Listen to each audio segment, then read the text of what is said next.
사울의 집과 다윗의 집 사이에 전쟁이 오래매 다윗은 점점 강하여 가고 사울의 집은 점점 약하여 가니라. 아멘.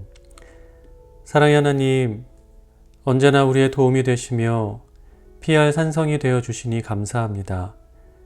우리의 세밀한 음성에 늘 귀를 기울여 주시고 도움을 구할 때마다 외면치 않으시며 권능의 오른손으로 우리를 붙들어 주심을 믿습니다. 그 믿음을 통해 우리 앞에 놓인 모든 상황을 넉넉히 감당하고 또 이기며 살아가게 하여 주옵소서. 무엇보다 우리의 마음을 다스릴 수 있기를 원합니다. 말씀으로 저희의 생각을 이끌어 주시고 저희의 마음에 주님의 마음이 충만히 임하도록 은혜를 더하여 주시옵소서. 예수님의 이름으로 기도합니다. 아멘. 할렐루야. 사랑하는 성도 여러분, 9월 23일 토요일 아침 새벽 예배 자리에 나오신 우리 모든 성도님들을 주의 이름으로 사랑하고 또 축복합니다. 자, 여러분, 이제 정말 가을이 온 것 같습니다. 아침, 저녁뿐만 아니라 낮에도 이제 꽤 선선한 바람이 불더라고요. 그래서 그런지 이제 곧 단풍이 들 것만 같은 기대감이 막 일어나고 제가 그렇게 생각하는 건지 모르겠지만 제가 처음에 샬럿에 왔을 때보다 해가 지날수록 단풍 색깔이 점점 예뻐지는 것 같더라고요. 그래서 올해 가을은 또 얼마나 예쁜 단풍이 들까가 또 기대가 되기도 합니다. 하지만 여러분, 무엇보다 이 가을은 이 추수의 계절 아니겠습니까? 여러분들 우리의 삶에도 성령의 열매, 또 이 구원의 열매가 풍성한 결실을 맺어야 할 텐데, 이 가을에 우리 모든 성도님들의 삶에 그 성령의 열매, 구원의 열매가 풍성한 결실을 맺을 수 있기를 바라고요. 또 그러한 열매들이 우리의 삶 가운데 나타남으로 그리스도의 아름다움이 많은 사람들 앞에 증거될 수 있기를 간절히 소망해 봅니다. 자, 여러분, 저희가 요즘 계속해서 저희의 새로운 예배 처소를 위해서 기도를 하고 있죠. 그 모든 과정 속에서 일하시고 역사하시고 은혜를 베푸시는 하나님을 우리가 더 분명하고 선명하게 경험하고 볼 수 있게 되었으면 좋겠고요. 또 그것을 위해서 함께 기도했으면 좋겠습니다. 그래서 우리가 더욱더 마음껏 하나님을 예배하고 또 우리 다음 세대를 교육할 수 있게 되기를 우리가 기대하면서 한마음으로 기도했으면 좋겠습니다. 그리고 여러분, 저희가 이제 주일학교에서 교육부에서 주일학교 외에 또 하나의 중요한 축, 이 평일학교를 세우기 위해서 여러 가지 일들을 또 준비하고 있고요. 또 그 평일학교 세우기의 첫걸음으로써 이 주중에 함께 모여서 예배하는 그 가정예배를 시작했습니다. 그래서 이제 그 가정예배에 참여하기를 원하시는 분들의 신청을 받았고, 어제 금요일 밤에 첫 모임을 가졌어요. 그래서 함께 모여서 이제 교제하고 또 식사도 하고요. 그 다음에 서로의 기도 제목을 나누고 감사 제목을 나누면서 함께 기도하고 또 믿음 안에서 교제하는 그런 복된 자리를 가졌습니다. 그러한 가정예배 모임을 통해서 우리 주일학교 부서 가운데 아주 평일학교라는 건강한 축이 세워질 수 있기를 기대하고 있어요. 여러분들 한마음으로 기도해 주시고 또 이 주일학교 아이들을 두신 우리 부모님들 중에 그 가정예배에 함께 하시고 싶은 분들이 계시다면 언제든지 문이 열려 있으니까 주저하지 마시고 저에게 말씀해 주시기를 부탁을 드립니다. 자, 이 시간 함께 찬양 들을 텐데요. 오늘 함께 나누실 찬양은 주의 손에 나의 손을 포개고 라는 찬양입니다. 나의 욕심과 나의 생각과 나의 고집대로 살아갔던 나의 옛 자아를 십자가에 못 박고 예수님께서 죽으심과 동시에 나의 옛 자아가 죽고 예수님께서 부활하실 때 나의 새로운 삶이 시작되었음을 이제 고백하면서 이제는 주님의 뜻대로 또 주님이 기뻐하시는 모습대로 살아가겠노라 고백하는 그런 찬양인데요. 이 찬양 함께 들으시고 오늘 본문 말씀 함께 살펴보도록 하겠습니다.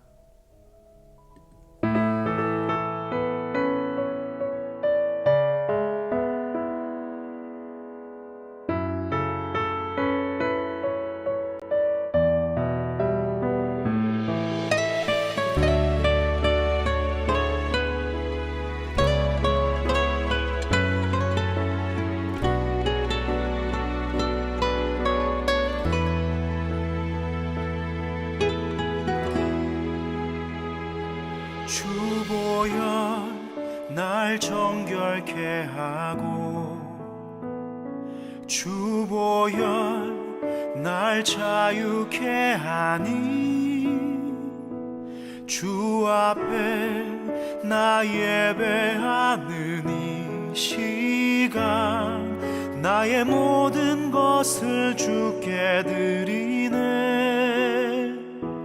주의 손 날 위해 지키셨고 주의 발 날 위해 박히셨으니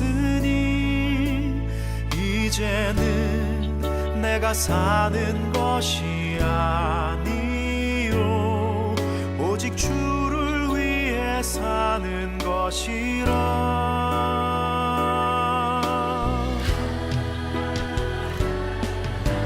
주의 손에 나의 손을 포개고 또 주의 발에 나의 발을 포개요. 나 주와 함께 죽고 또 주와 함께 살리라. 영원토록 주 위에 살리라. 주의 손에 나의 손을 포개고 또 주의 발에 나의 발을 포개요. 나 주와 함께 죽고 또 주와 함께 살리라. 영원토록 주 위에 살리라. 주 위에 살리라.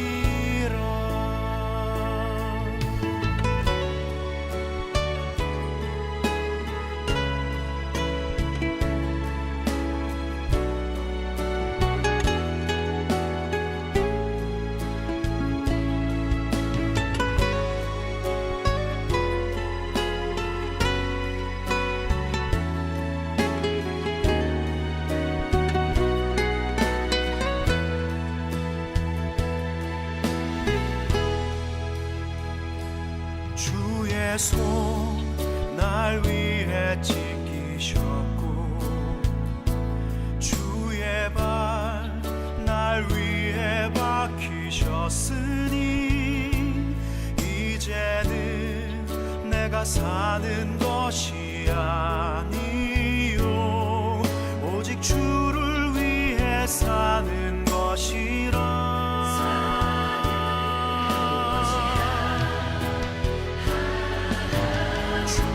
손에 나의 손을 포개고 또 주의 발에 나의 발을 포개요. 나 주와 함께 죽고 또 주와 함께 살리라. 영원토록 주 위에 살리라. 주의 손에 나의 손을 포개고 또 주의 발에 나의 발을 포개요. 나 주와 함께 죽고 또 주와 함께 살리라. 영원토록 주 위에 살리라. 주의 손에 나의 손을 포개고 주의 발에 나의 발을 포개요. 나 주와 함께 죽고 또 주와 함께 살리라. 영원토록 주 위에 살리라. 주 위에 살리라.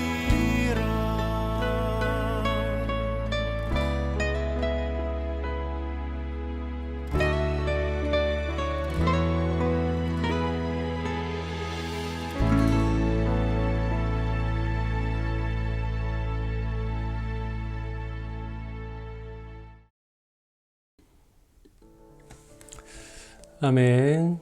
자, 여러분 찬양의 가사처럼 늘 주님과 동행하시면서 주님의 마음으로 살아가시는 우리 모든 성도님들 되시기를 간절히 소망합니다. 자, 이 시간 말씀 함께 보도록 하겠습니다. 오늘 함께 보실 말씀은요, 사무엘하 3장 27절부터 39절까지 말씀이고요. 제가 말씀을 읽도록 하겠습니다. 아브넬이 헤브론으로 돌아오매 요압이 더불어 조용히 말하려는 듯이 그를 데리고 성문 안으로 들어가 거기서 배를 찔러 죽이니 이는 자기의 동생 아사엘의 피로 말미암음이더라. 그 후에 다윗이 듣고 이르되 내레 아들 아브넬의 피에 대하여 나와 내 나라는 여호와 앞에 영원히 무죄하니 그 죄가 요압의 머리와 그의 아버지의 온 집으로 돌아갈지어다. 또 요압의 집에서 백탁병자나 나병 환자나 지팡이를 의지하는 자나 칼에 죽는 자나 양식이 떨어진 자가 끊어지지 아니할지로다 아니라. 요압과 그의 동생 아비새가 아브넬을 죽인 것은 그가 기브온 전쟁에서 자기 동생 아사엘을 죽인 까닭이었더라. 다윗이 요압과 및 자기와 함께 있는 모든 백성에게 이르되 너희는 옷을 찢고 굵은 배를 띠고 아브넬 앞에서 애도하라 하니라. 다윗 왕이 상여를 따라가 아브넬을 헤브론에 장사하고 아브넬의 무덤에서 왕이 소리를 높여 울고 백성도 다 우니라. 왕이 아브넬을 위하여 애가를 지어 이르되 아브넬의 죽음이 어찌하여 미련한 자의 죽음 같은고. 내 손이 결박되지 아니하였고 내 발이 착고에 채이지 아니하였거늘 불의한 자식의 앞에 엎드러짐 같이 네가 엎드러졌도다 하매 온 백성이 다시 그를 슬퍼하여 우니라. 석양에 뭇 백성이 나와 다윗에게 음식을 권하니 다윗이 맹세하여 이르되 만일 내가 해지기 전에 떡이나 다른 모든 것을 맛보면 하나님이 내게 벌 위에 벌을 내리심이 마땅하니라 하매 온 백성이 보고 기뻐하며 왕이 무슨 일을 하든지 무리가 다 기뻐하므로 이 날에야 온 백성과 온 이스라엘이 내레 아들 아브넬을 죽인 것이 왕이 한 것이 아닌 줄을 아니라. 왕이 그의 신복에게 이르되 오늘 이스라엘의 지도자요 큰 인물이 죽은 것을 알지 못하느냐. 내가 기름 부음을 받은 왕이 되었으나 오늘 약하여서 수르야의 아들인 이 사람들을 제어하기가 너무 어려우니 여호와는 악행한 자에게 그 악한 대로 갚으실지로다 하니라. 아멘. 자, 여러분, 사울이 죽은 뒤에 사울의 군대 장관이었던 아브넬이 이스라엘의 실질적인 권력자가 됩니다. 사울 왕의 아들이었던 이스보셋을 꼭두각시 왕으로 세워놓고 그 뒤에서 자신의 권력을 마음대로 휘둘렀던 거죠. 하지만 그가 아무리 그렇게 자신의 권력을 내세웠다 한들 하나님께서 다윗의 집을 날로 강성하게 하시는 그것을 가로막을 수는 없었습니다.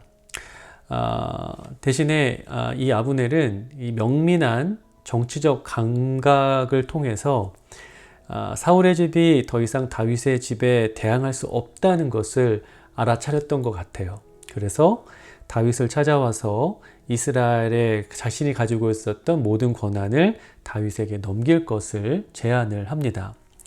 그래서 어제 담임 목사님께서 말씀하셨던 것처럼 이 다윗이 그 피스메이커로서의 역할을 잘 감당하고자 그 아브넬의 제안을 받아들이죠.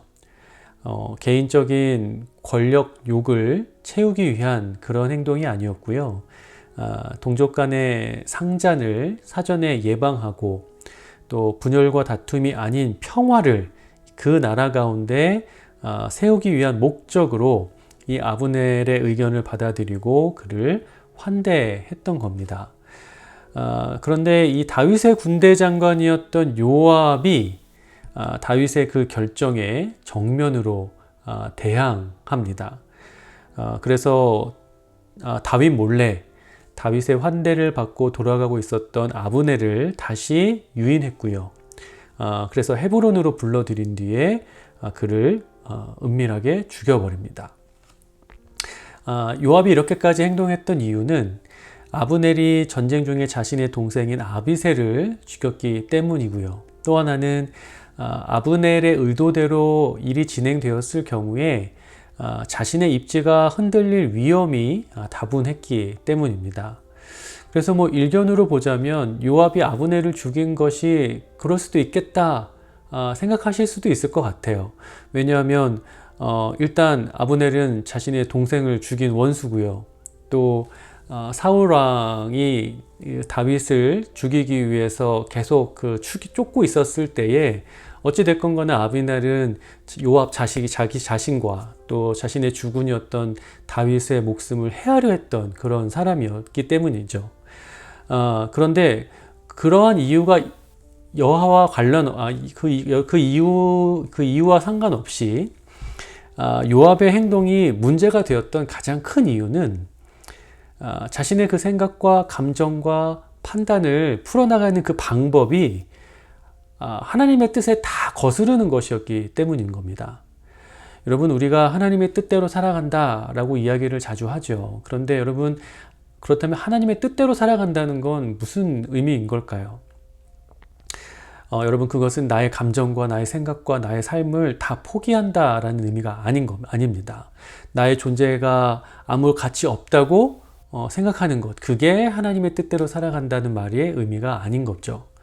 여러분, 하나님의 뜻대로 살아간다는 건 나의 감정과 나의 생각과 나의 삶을 온전히 하나님의 손에 맡기고 하나님의 뜻대로 하나님께서 그것을 하나님의 뜻대로 사용하시는 것을 기뻐하는 것, 그것이 하나님의 뜻대로 살아간다라는 말이 가진 의미인 겁니다.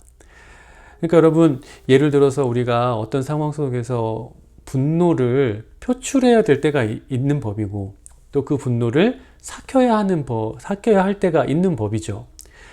중요한 것은 그 결정을 언제 내가 이 분노를 표현해야 되고 또 언제 그 분노를 삭혀야 하는지에 대한 그 결정을 나의 뜻대로 하는 게 아니라 하나님 뜻대로 하는 것, 그 선택권을 하나님께 드리는 것, 그리고 하나님께서 말씀해 주시는 대로 순종하는 것, 그게 하나님 뜻대로 살아가는 것에 라는 말이 가진 의미인 거죠.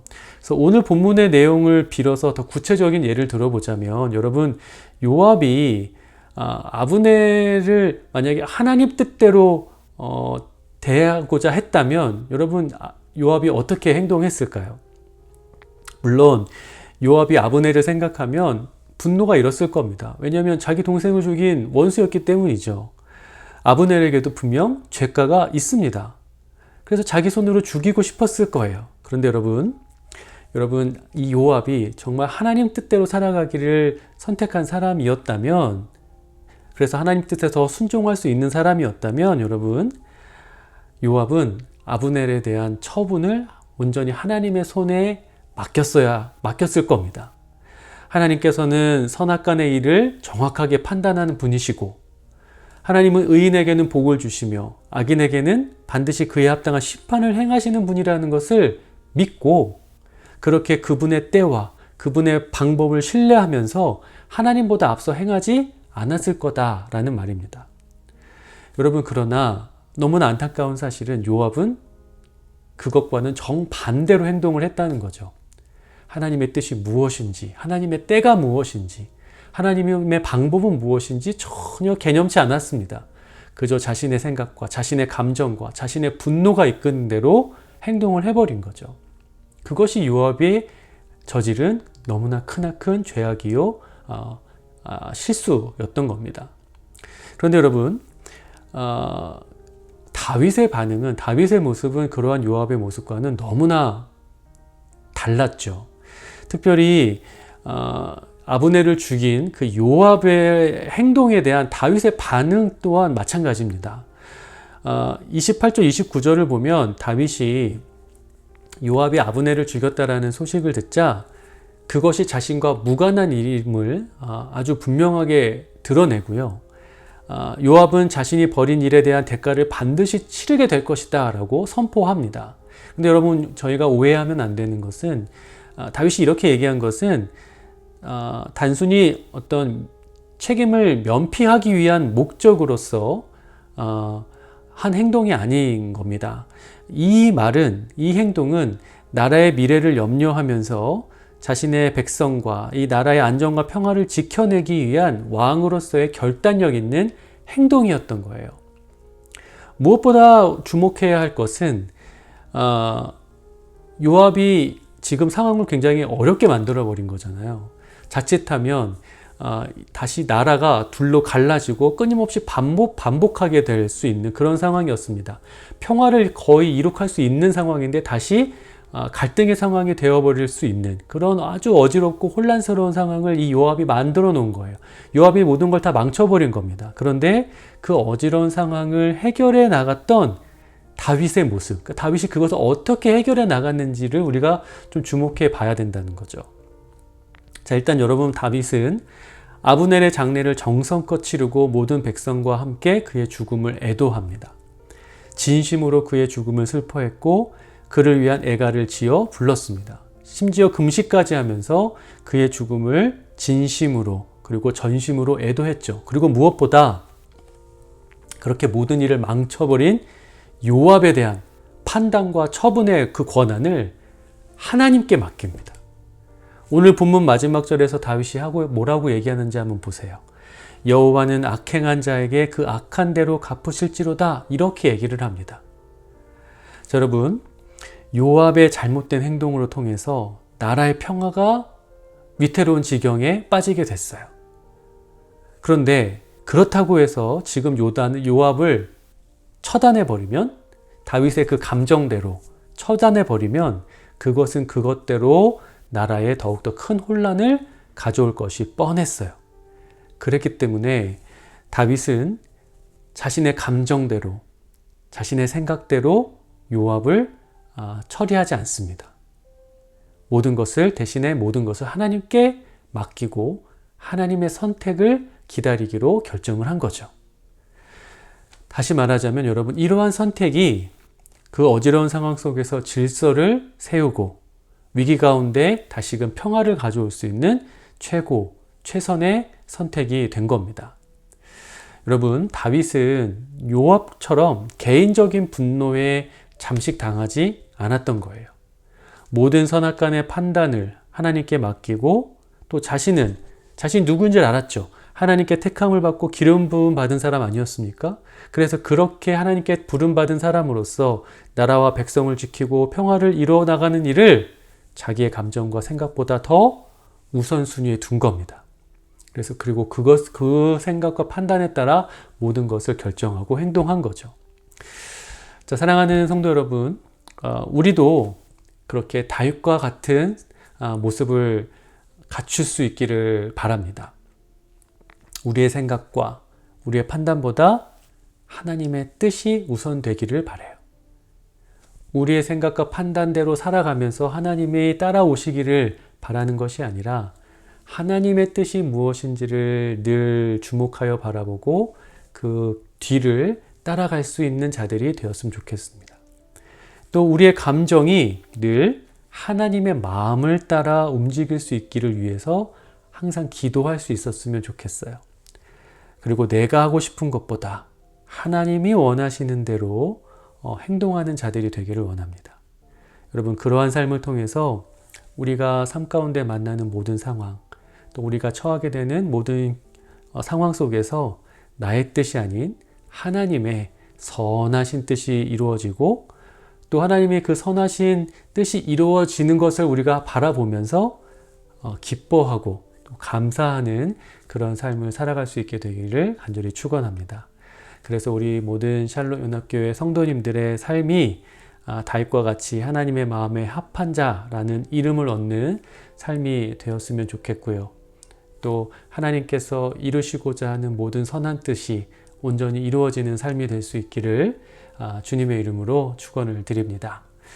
자, 이 시간 함께 기도하겠습니다. 기도하실 때 주님을 마음껏 예배하고 또 신앙을 교육할 수 있는 공간 우리에게 허락하여 주옵소서. 기도하겠고요. 모든 마음과 생각을 하나님의 뜻에 맡기며 살아가는 저희가 되게 하여 주시옵소서. 또 간절하게 기도하기를 원합니다. 또 치유와 회복의 역사가 우리 교회 가운데 일어나서 다니엘의 마비된 신경이 완전히 회복되고 또 학교에 복학하는 문제가 잘 해결될 수 있도록 기도해 주시기를 바라고요. 또 각자의 가족과 성도들의 건강을 위해서 이 시간 함께 간절하게 기도하겠습니다.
이 모든 말씀 예수 그리스도의 이름으로 기도합니다. 아멘.